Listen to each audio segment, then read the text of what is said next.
예, 여러분들 이번 시간은 개인회생 개인 파산 진행하실 때 채권자 목록에 이제 누락된 채권자가 있는 경우에 어떤 문제가 발생하는지 하고 그걸 어떻게 나중에 대응해야 되는지에 대해서 설명들을 하거든요.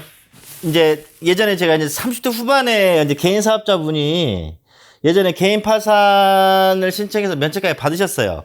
받았는데 몇 개월 있다가 채권자한테 돈 갚으라는 소장이 날라왔어요. 그래갖고 저보고 이제 어떻게 해야 되냐고, 이게 그렇게 해서 제가 그때 당시에 그러면 그 소장을 날린 채권자가 개인 파산 진행하실 때 채권자 목록에 올리셨냐고 질문을 했어요. 그랬더니 채권자 목록에 없었던 거예요. 없었던 거. 그래서 이제 이거를 해결 방안에 대해서는 제가 이따가 설명을 드릴 거고, 여러분들 개인 회생하고 개인 파산하고 또 두 개를 구분하셔야 돼요.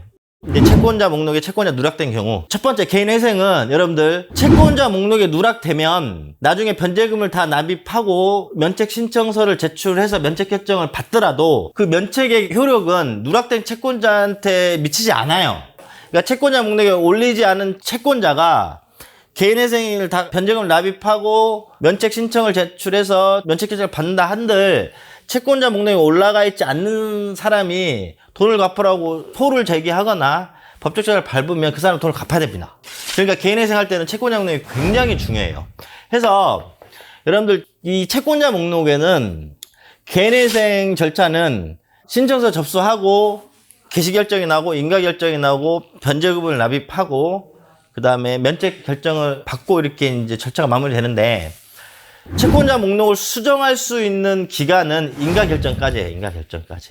그래서 채권자 목록에 채권자가 누락됐는지 여부는 여러분들 인가 결정까지 반드시 꼼꼼히 확인하셔가지고 누락된 채권자가 없는지를 꼭 확인하셔야 됩니다. 개인 회생은. 아셨나요? 자, 그 다음에 이제 개인 파산은 개인 파산을 진행해서 면책 판결을 받았는데 채권자 목록에 누락된 채권자가 발견이 됐어요. 그러면 두 가지로 나누면 돼요. 그 누락된 채권자, 원래부터 내가 그 채권자가 알매도 불구하고 이거를 이제 법률 용어로 악의라고 읽거든요. 악의. 악의가 나쁜 악의 이 뜻이 아니고 그 사실을 알고 있는 거예요. 채권자 목록에 채권자를 일부러 내가 알면서도 넣지 않았거나 누락된 것을 알면서도 파산 절차를 진행해서 면책을 받으면 알면서 악의로 누락된 채권자에게는 미치지 않습니다. 그래서 그 돈을 갚아야 돼요. 개인 파산 면책 판결을 받으셔도. 그런데 개인 파산을 진행하는데 알고 누락된 게 아니라 모르고 정말 그 채권자가 있는지 나름대로 다 이렇게 뭐 나의 사건 조회라든지 신용 조회를 다 통해서 채권자를 다 확인했는데 그 채권자가 있는지 몰랐어요. 모르고 한 거를 법적으로는 선의라 하거든요. 선의. 착하다는 뜻이 아니라 몰랐다는 거를 법률 용어로 선의로 표현합니다. 그러니까 선의로 누락된 채권자, 모르고 누락된 채권자가 있어도 개인 파산은 면책의 효력은 모르고 누락된 채권자에게까지 면책의 효력이 미칩니다. 그러니까 모르고 누락된 채권자의 채무도 날라가요. 면책을 받으면. 아시겠나요? 그러니까 이게 개인 회생하고 개인 파산의 차이점이에요. 개인 파산도 두 가지로 나누죠. 알고 누락된 채권자는 면책의 효력을 미치지 않으니까 갚아야 되고, 모르고 누락된 채권자는 그 면책의 효력이 채권자 목록에 올리지 않은 채권자에게도 미치기 때문에 그걸 안 갚아도 돼요. 자, 그럼 보세요. 제가 방금 아까 어떤 사례를 말씀드렸죠?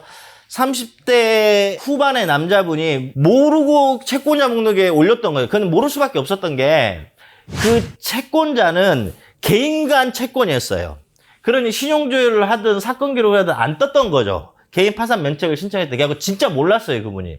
근데 이제 소장이 날라왔죠. 그러면 이런 경우에는 어떻게 해결하시면 되냐면 면책 확인의 소라 해서 나는 이 채권자를 모르고 개인 파산 면책 신청을 해서 면책 판결을 받았으니 채권자 목록에 오르지 않은 이 채권자에 대한 채무도 면책을 확인해달라는 면책 확인의 소를 제기해서 판결을 받거나, 아니면 채무가 없다는 채무 부존재 확인의 소를 제기해서 그거를 받아서 이 채권자한테 항변을 하시면 법원에서는 채권자의 소를 기각시킵니다. 아니면 각하를 시키겠죠. 상황에 따라서. 그러니까 결론, 개인 파산 면책을 받았는데 채권자 목록에 누락된 사람이 소송을 제기했어요. 그럼 딱 두 가지라고 했죠. 알면서도 누락된 채권자는 내가 갚아야 돼요. 그런데 거기에 대한 입증 책임은 이 사람이 알면서 개인 파산 면책 채권자 목록에 올리지 않았다는 입증 책임은 채권자한테 있어요. 채권자가 이 사람이 채권이 있는 걸 알면서도 안 올렸다. 그러니까 채권자가 이기기 힘들죠. 왜? 그걸 입증해야 돼. 이 사람이 알면서도 그랬어요. 그런 입증 책임이 채권자에 있어요. 그러니까 그렇게 채권자가 소를 제기해도 그 채권자 이기가 만만치 않습니다. 그때 당시 그 사람이 알았다는 걸 입증해야 되니까.